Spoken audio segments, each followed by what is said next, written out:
ஆதியிலேயே ஆதாமும் ஏவாளும் செய்த தவறு இதுதான். ஆதாமனும் கேட்டார், நான் சாப்பிட வேண்டாம், சாப்பிட்டியா? ஒத்துக்கொள்ள இல்லாத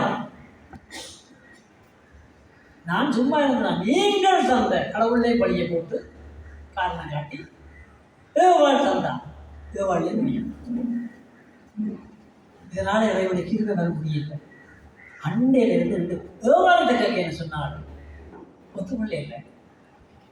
காரணம் காட்டுகிறான்.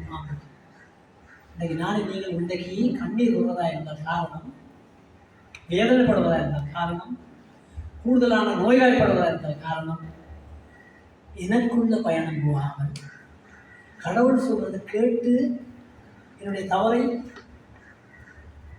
ஒத்துக்கொள்ளாமல் காரணம் காட்டி மற்றவர்களை குறை கூறுவதனாலே இறைவனுடைய கிருபை இன்றைக்கும் எனக்கு கிடைக்கவில்லை.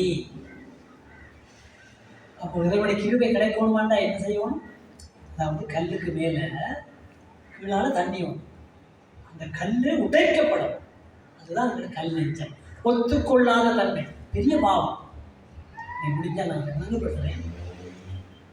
தன்னுடைய தவறை ஒத்துக்கொள்ளாதது இந்த உலகத்திலேயே மிக மிக பாவங்கள் என்று பெரிய பாவம். மன்னிக்க முடியாத பாவம். மன்னிப்பே கிடையாது. ஏன் ஒத்துக்கொள்ள இப்படி மன்னிப்பு கிடைக்கும்?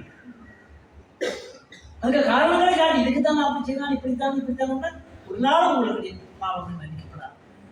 நான் என்னுடைய தவறை ஒத்துக்கொள்ள இன்னும் ஒரு ஆண்டவருக்கு நன்றி சொல்லுவோமா? இந்த அனுபவத்துக்காக நன்றி சொல்லுவோம். கரங்களை தட்டி நன்றி சொல்லுவோம்.